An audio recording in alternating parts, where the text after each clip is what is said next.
Hey, no intro today. It's Dominic D'Angelo. It's a Monday. And wow, we got some stuff to talk about.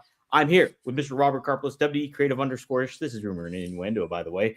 Robert, happy Monday to you, my man. Happy Monday. Happy Monday to those of us joining live in the chat. Apologies, we were about a minute late. I'm unable to start the show, apparently, from my configuration. Only Dominic D'Angelo, finest producer in all of wrestling podcasting, has the ability to push start. So I was just kind of sitting here. Me in control of everything? That would be something else. That would be genuinely terrifying. We'll say hi to the folks joining us here live. Yes. Ron Ward says, "What the hell? How did I wind up here?" That's a very existential question. We can go down that path. We can go full on Samuel Beckett, and we can go complete Waiting for Godot. I'm totally fine with it. Willie Thornbrew says, "Does Raw open with Triple H in the ring, welcoming us to the second year of the Netflix era?" I hope so. We can look back at all the fond moments and memories from year one, like the Raw Netflix premiere, and that's about it. That's about all I remember from an entire year of Raw on Netflix. Cammy Star says, after Morning Crew, a themed Raw, will Stranger Things have happened in WWE? I'll see myself out. Rightfully so. E throwing us a was up with more Z's. More Z's. We don't charge by the letter here. Dre Owens throwing us an Ayo. Ayo, Chico. Cody Gunn says, for a second I thought Dom got locked. And it was on his windowsill trying to break into his apartment. There's no windows in his apartment. Come on. I got some windows. My cat escaped one time. It was very scary. That's terrifying. I'm glad. Really did Razor hop over the barricade? The funny thing was, no, well, basically the funny thing was he got out. My landlord left my window open. They were like painting the side of the window. He got out. I looked all over the place for him. I thought he was gone, like super gone. Well, apparently what happened is he got so scared when he got back in, he literally leapt the guardrail back into the window and hid under my bed for like an hour and a half. And so I was searching for him for nothing, but it was very scary stuff. I'm glad we're at Razor. I'm glad you're well. We've got a lot of stuff to cover here. All due respect to Dom's prior cat drama. Yes, very prior cat drama. Decked out in sweatshirts today. I love that. Yeah. How cold is it down there? 77. What the heck, Robert? What are you doing? It's comfortable. I'm like Belichick here at the moment with this thing. This sweatshirt is massive, but I like the sweatshirt. I hope when you go and book Boca Raton, that's what you wear. Yes, that's entirely what I'm wearing. That's what you wear. Oh, Marty wants to chime in. Yeah, Marty wants me to pick them up, and they go pick them up. I'm here. I'm just getting them. See, I know you heard about cats, and now you want to come join as the dog. Did I hear cats? Anyway, Dom, we got a lot of stuff to talk about here in a short window of time. Yes, we do. Let's start with. So I didn't get to catch any of it, Robert, but I know you and Scott happened to do a Patreon for Working Stiff, covering Tanahashi's retirement match. We did. Quick thoughts on that, and just legacy overall of Tanahashi too, as well. Well, those are two different questions and two totally different postures there. I think first and foremost, caught him. Marty was running around like crazy. I realized I still have like Blur on in my background. This is Guardian Angel Part 2. It's Song 2, not I don't know what Guardian Angel Part 2 is. Because I said you were my Guardian Angel last week. Oh, I just thought it was like Song 2 by Blur. There we go. Now there's no Blur in the background. Anyway, the Tanahashi retirement match, he did what we would say is the right thing for the business, and that he lost to Okada. The strange thing is now it really makes the booking that we saw at AEW World's End make absolutely no sense whatsoever. Our justification was, all right, I guess the idea is we don't want the unified champion or whatever he was called to go to New Japan after winning the Continental Classic tournament and then losing to Tanahashi. Mm-hmm. Okada won. Yes. So he absolutely should have just won the Continental Classic, gone out there with the multiple belts, and retired Tanahashi. Tanahashi's legacy in New Japan is sort of twofold. Number one, he was a guy who very much embraced sports entertainment, or at least the sports entertainment presentation at New Japan, which was a far more straightforward meat and potatoes sort of company. So you got him going out there doing the air guitar and the rock music and the flamboyant costumes and playing things up a little bit, which now is a lot more commonplace in New Japan, was not as much before. But when he got in the ring, he was still able to work and keep up with that New Japan style. I think that's a big part of his legacy. The other is that he was the guy who revitalized New Japan when they were dealing with a down period. He was sort of that beacon of light for the company.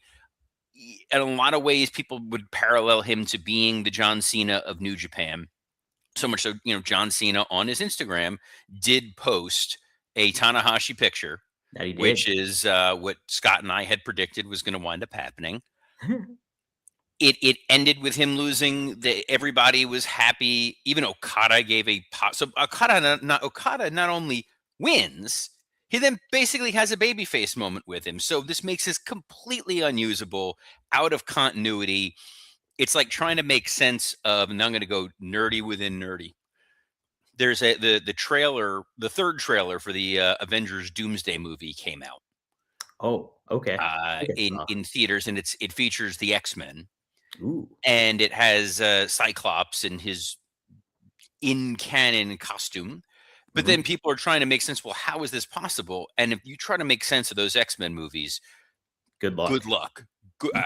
As an X-Men mark myself, I can't make heads or tails of any of them.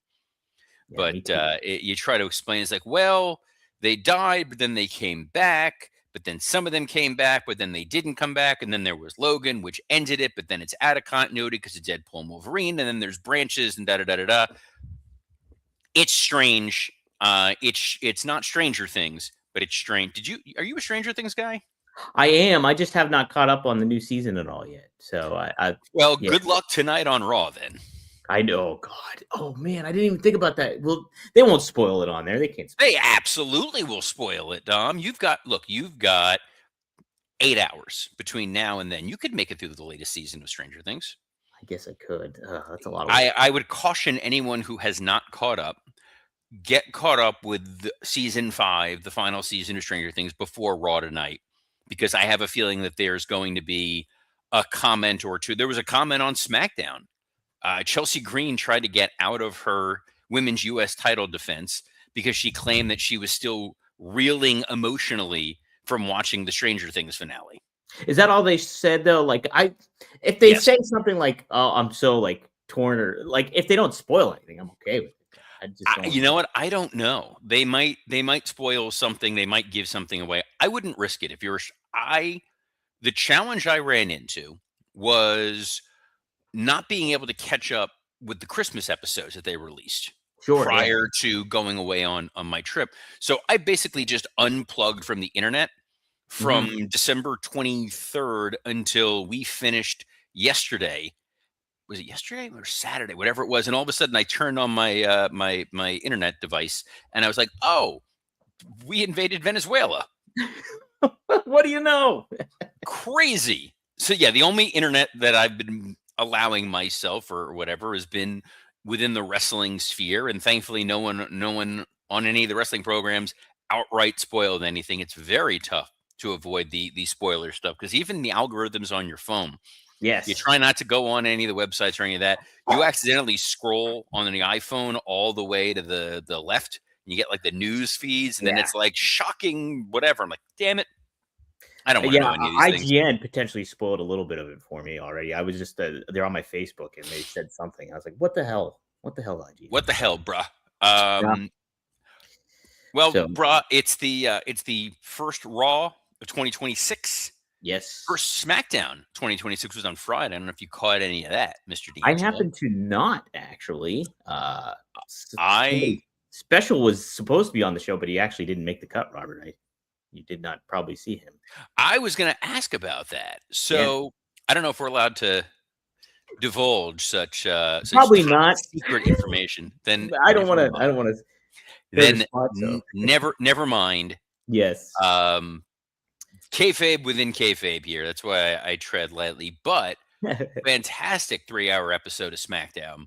Mm-hmm. I thought that what they did, number one, they bolstered their roster quite a bit. They've added Trick Williams. It looks like they're adding Jordan Grace. Based on video packages, it looks like they're adding Obafemi, or if the idea is we're just teasing him on Raw and SmackDown until he eventually winds up somewhere. They brought in Matt Cardona. Yep. Who abandoned the Zack Ryder gimmick to become Matt Cardona. He went through his own transformation on air, keeping in this weird sci-fi realm that we're in at the moment, which I liked. I liked the utilization of the veterans on Raw. So on SmackDown. They opened with The Miz and him talking about how he's the true locker room leader, brings out Randy Orton. Orton drops Miz. Orton, the WWE stealing what I've been saying AEW needed to do. Everyone's coming after Cody. Orton's back. He's like, hey, Cody, good to see you. I'm coming for your title. That's how they send Sami Zayn out there. Hey, new year. Sat and watched the John Cena retirement. Watched it with my kid. My kid looks up to me and goes, hey, how many times have you been world champion? And he's like, big goose egg. Now I'm coming after the title. Trick Williams debuts facing off against Sami Zayn in a promo. He is coming after the WWE title. Love all this. Obviously, Drew 3 Stages of Hell next week. But the idea that everybody is singularly motivated just to be WWE champion, that's what you want going into Royal Rumble. You want anybody and everybody on both brands to seem like they are the guy who wants to unseat either CM Punk or Cody Rhodes. How great is that, too, that they put Trick Williams in a position to already be like a focus, somewhat of a focus in the world title picture. I think that's really good to do because you pick and choose the talent that kind of fits that bill. Obviously, Trick is not known for his in-ring acumen, but he's known for his charisma. And I think to utilize him in that manner is the best way to use him. I think it was a good promo. I think that the way that they kind of did the juxtaposition of the very flashy, flamboyant Trick Williams and the far more understated, dressed like you and I, Sami Zayn, I think that worked really, really well. The idea that you have Shinsuke Nakamura now in Tama Tonga's ear and pulling on that New Japan connection, I think is a lot of fun. And then in the main event, you had the ambulance match that Damian Priest won because of the interference by Rhea Ripley. Yeah. Ripley was the one hiding inside the ambulance. So I have a feeling, my guess, my gut, my inclination is tonight on Raw for the women's tag team title match with the Kabuki Warriors that we may see Zelina Vega interfere to cost Rhea and Io their shot. I like it, Robert. I like it. Yes. Well, let's preview a little bit of WWE Raw tonight. Like it is. It has been for a year. It's on Netflix, everyone, FYI. But it's hailing from Brooklyn. Robert, are you making the trip back up to New York just for that tonight? Don't tempt me. I would love to. But you know what? I've actually never been to Barclays. I've never been to Barclays or Brooklyn. So I would love to do that too. You've never been to Brooklyn? Never been to Brooklyn. I've been to New York several times, like Manhattan area and stuff. But you know, there's a bridge that takes you across there. What's it called? It's the George Washington Bridge. It's a beautiful bridge. Okay. It's also the Queensboro Bridge. Oh, how about that? Well, you take the Holland Tunnel. Lots of different bridges and tunnels. Pittsburgh's the city of bridges. Well, that's all they got. They just want as many ways possible to get the hell out of Pittsburgh. That's it. Find your outlet. Find your outlet. But yeah, Robert, tonight, not only do you have that women's tag team championship match, that's Kabuki Warriors taking on Rhea Ripley and Io Sky, but we have a women's intercontinental championship match. Maxine Dupree taking on challenger Becky Lynch. Do you see Maxine retaining potentially here? Boy, it would be. Yes, I do. Because it was like, boy, it'd be crazy to have Maxine Dupree get built up, and then she loses. Yeah, I don't think it doesn't make a lot of sense. My guess, my hunch, my suspicion is AJ Lee will make her presence felt here. Maybe she's in the crowd. She distracts Becky in some form or fashion. And then we set up an AJ Becky Lynch match, possibly at Rumble. You know, the thing about the Royal Rumble, you want as many stories as you can going into it. There's probably only going to be 2 matches on that show outside of the men's and women's Rumble. Yeah. So it's probably going to be a title match in some form or fashion. And then you can do a very personal story, an AJ versus Becky match, potentially, as your other match at the Royal Rumble. Or another idea that we'll get to in a moment. Okay. Yeah, also on tap, Robert, we have Liv Morgan. She's taking on Lyra Valkyrie in another women's match, which this is Liv Morgan's first match back since making her return. Well, look, I think Liv Morgan is going to sort of be the, I hate to overuse this expression, but she's going to be the straw that stirs the drink in 2026. I think that she's going to be very much a focal point of what they are doing in the women's division on Monday Night Raw. She is a major talent. She's featured prominently in those WrestleMania video packages. And she's someone who you can build up, elevate, and have her take the title from Stephanie Vaquer, maybe even win the Royal Rumble. Yeah. And headline one of the nights. Absolutely. Yeah. No, she seems like she would probably be one of my favorites to win the match, actually, at this point. So Devin Dowling says, I bet Paige Saraya is a prize in the Rumble, but doesn't come back full time. The challenge that I think you're going to have for this Royal Rumble is pulling off surprises in Riyadh. True. So it's number one, it's not like you'd get the guys who are posting let's say Rumble's going to be in Boston. You get all these indie wrestlers that are posting cryptic looking pictures of like, going to Massachusetts or something like that, or they're wearing a Red Sox hat. You're not just hopping on a plane and flying to Riyadh. Right. So if Saraya were to just sort of vanish for a few days, I feel like people would notice. And then the other piece of it is, will that crowd understand the importance of a Saraya debut or a return at the Royal Rumble? I'm not saying it's not a fairly sophisticated wrestling audience there. I think they've shown these are fans that watch WWE programming now, and they know who these folks are. I just don't know that they necessarily have the wrestling history, because I don't know how long WWE was really front and center culturally in Saudi Arabia. There may be fans who are over there that never watched WWE until the first Crown Jewel, and then they got hooked and they go, hey, this is really interesting. I'm going to stick with it going forward. I think back to on Pritchard's podcast with Conrad, he had made a comment about how there's a lot of folks in the WWE universe who probably don't even remember DX. Right. Yeah. That's crazy to think too. And thank you, Fantasy Booker T, who said, Robert able to fit into his high school Y2J shirt tonight. Thanks. See, I know who Fantasy Booker T is, and I'm just going to let that go because he did see me in high school in that. The first pro wrestling shirt I ever bought was the Y2J shirt at an event at the National Car Rental Center in beautiful Sunrise, Florida, a building that I wound up calling my working home for 8 years.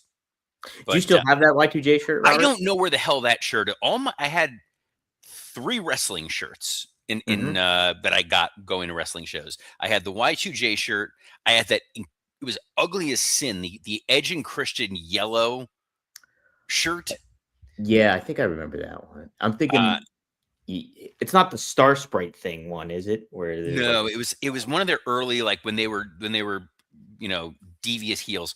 And then I got a Hulkamania shirt when it was the Hogan, when he first came back in that the red and yellow. Yeah, because it was it was Hogan and The Rock in a house show against I want to say it was Jericho and Angle. Oh, nice. Wow. Fun match on what otherwise was a fairly unremarkable card. Yeah. And then I think the only other wrestling shirt I own from WWE outside of stuff I got when I was there, and they just give you the shirts, is the CM Punk one, the white CM Punk shirt. Yes, the Second City Saint one. The one he's holding the lightning bolt. Yeah, the drawing. It was a cool shirt. Yep. Anyway, bringing up the Y2J because people are wondering. Yeah, Adam Pearce happened to do a little preview video that he does for Raw. He's such a troll. And he did a little bit of a troll here at the nearing the end of the video. He happened to say there are also 3 massive championship matches on the card. Who will break down the walls and walk out with the gold? Well, break down the walls. We all know who that is. Could be Mr. Chris Jericho. Could we see Chris making his WWE return tonight, Robert? Or would you delay it? How would you handle it, too? Yeah. I would venture to guess there is a chance that Chris Jericho makes his debut or his return tonight. Simply because if Jericho is going to come back, he never likes to do the same thing more than once. And we've seen the countdown, we've seen the more than one occasion, including one time at the National Car Rental Center when he made his big return in the light up jacket and the cannon and all that other nonsense. I think there's something to him just popping up and appearing, if that's what they're going to do, because there is the Stranger Things tie-in, and I feel like there's an ego play with Chris Jericho of his return being linked to his first appearance on Netflix and tied to one of the biggest television shows of all time, Stranger Things. Yes. It wouldn't shock me if that's where they wind up going with this. On the other hand, he comes back and then it's like and then what? That's where it'll get kind of interesting. Is he going to be a babyface? Is he going to be a heel? Who's he going to be working with? How are they going to be, plugging him in to WWE programming right away? Would you plug him in with Gunther? As a babyface, obviously. Ooh. Sorry, my whistle just came out when I did the oof. I don't know. I mean, you could. I wouldn't think it's bad. It could happen, but then you have to get that match in the ring. I think it would be all right. Robert. Gunther's, I don't know about that one, man. That may be a bridge too far because I feel like they're building to Gunther and AJ. Yeah, but I think... And then if you give Jericho, it's like, again, Jericho returning on Raw and going after Gunther, he's already kind of trampling on AJ's yard of this is the retirement year. Sure. No, I don't know. I think even if you do introduce him and you don't necessarily have a rock solid direction of what you're going to do in the immediate with him, I think that's okay with Jericho. I think you can definitely find something for him, I'm sure. Oh, there's definitely things that you can find for him and ways to utilize him in the Rumble. Fantasy Booker T does say put him in the Vision. I don't necessarily think that, but what about him versus Logan Paul or something? That's kind of what I was teasing on Working Stiff. But Fantasy Booker T he's a good man. But yes. I think that you'll definitely wind up getting some interaction with Logan Paul and Jericho. I would also utilize my mind just went blank for Dominic Mysterio and Chris Jericho having some interactions together. I think it'll be a hell of a lot of fun. That would be great. There's a lot you can do with Jericho when he comes back. So, I'll be interested either way. You can definitely see Jericho really tying in the Stranger Things, though. He come up with some moniker that really hammers it home. Anything like that, you can see him getting creative with that. Little bit of Eddie Munson vibes with him with the guitar and the not letting go of the cheesy Club. 80s. Yes, you could do something Hellfire Club, no doubt about it. Trying to see if I missed anything else. Oh, geez, WWE World Heavyweight Championship match. CM Punk, your champ. He will be taking on Braun Breaker. I love the discourse between these two throughout the weeks. Would you put the title on Braun here on Netflix, Robert? So on Working Stiff, I did something I tend to not do, which is tried to fantasy book if I'm here and pitching this and how to make this make the most sense, what I would ultimately wind up doing. You do that a lot on here, though. I think. What? You do that a lot on here, though. I kind of set it up for you. Not long term, like the way that I was laying it. Like, okay, here's what I think will wind up happening tonight. But then it was like, okay, where am I going in the weeks and months ahead? And I think part of what WWE has to be noticing is that this iteration of CM Punk is just kind of there. You sort of forget that he is the world champion. He shouldn't have won the world title. It was supposed to be Seth Rollins going up against Roman Reigns at WrestleMania. That was where this was building. Punk very much became a placeholder, and he's the established guy, the establishment CM Punk. So I would want to have the way where he's no longer the establishment guy, but you get out of this match to build to something bigger. Since AJ Lee is most likely going to be there, you set up LA Knight getting taken out by Bronson Reed before, so maybe LA Knight winds up appearing to take out Bronson Reed. Logan Paul and Rey Mysterio, those guys get paired off. theory, trying to interfere in some form or fashion. Punk takes him out. Braun Breaker running to go try to spear Punk. Punk moves out of the way. He winds up, for whatever reason, spearing AJ Lee. I think that is a moment like we saw last year with I Show Speed, whether it's during the match, after the match, they throw it out to schmaz, what have you. But Braun Breaker spearing AJ Lee is the kind of catalyst that would spark a totally different reaction from CM Punk. This is now a guy who, yeah, he's world champion and whatever. He lost his dog a few weeks ago. Now his wife is in the hospital. This is now a man that's sort of Frank Miller Daredevil style, like pushing him to the breaking point where he can show up next week. I want to kill Braun Breaker. The only reason he's showing up is because he's like, I can't find this guy elsewhere. I know he's going to be here. And then Pierce saying like, look, we kept him home, and Punk just snapping not at Pierce, but throwing. You were a worker. You know how this works. But you're not the guy who made this call. Storming in a gorilla, getting in Hunter's face, laying his hands on Hunter, who's not a worker, who's not a wrestler, who's an executive that faces the board of TKO. And he's now crossed a line that nobody really has crossed. And now not only are you suspending Punk, you got to strip him of the title. Ooh, okay. You can't be representing this company right now. We're going to Riyadh. We're going to Rumble. Now the world title is up for grabs in the Royal Rumble. So now you're giving the Saudi royal family, hey, we're giving you a huge, huge match. And now whoever is going to win the Royal Rumble is now your world champion, which means you can get to a myriad of different situations. You can have Punk be suspended and jumping out from the crowd. He's the voice of the voiceless. He's the angry guy. He's the guy who is fighting on the outside, coming in to eventually want to get his hands on Braun Breaker. You can stretch that down to WrestleMania. Boom, you've got a match.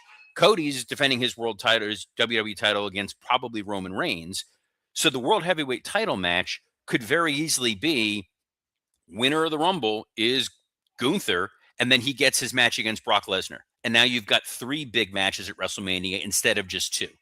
And eventually you can get to Braun Breaker winning the world title, potentially by beating Brock Lesnar in Minnesota in SummerSlam, and giving him a little bit of time to get seasoned, but still have a signature main event feud, while also bringing Punk back to the anti-establishment. I hate you, Hunter. I hate everything that this company represents. You all are cowards. I'm done with TKO. I want vengeance. I want blood. And see where they go from there. That being said, there's also the world where Punk just retains tonight and Braun Breaker goes into the Rumble. That could happen too. But no, I like that pitch for sure, because it's like you get that outlaw thrill of the chase kind of vibe with Punk that you got. I mean, you got a different thing with Cody, obviously, like, go for the dream or, achieve your dream, whatever. And you have this Punk thing now. I think that's a great way to kind of set something up for WrestleMania. Very good. We shall see. And we will know tomorrow, and we will be back tomorrow, as we are every Monday through Friday at noon or 12:01, depending on where Dom and I are Eastern, on a plethora of platforms, including the WWE Creative_ISHX account, the @Dominic D'Angelo X account, the @SE Scoops X account, and on YouTube on Rumor and Innuendo, Podcast Heat, and ad-free shows. So on behalf of the most punctual podcast producer in all of professional wrestling, Dominic D'Angelo, I'm Robert Karpolis. Best of luck in your future endeavors. I'm always on time, and that's fine.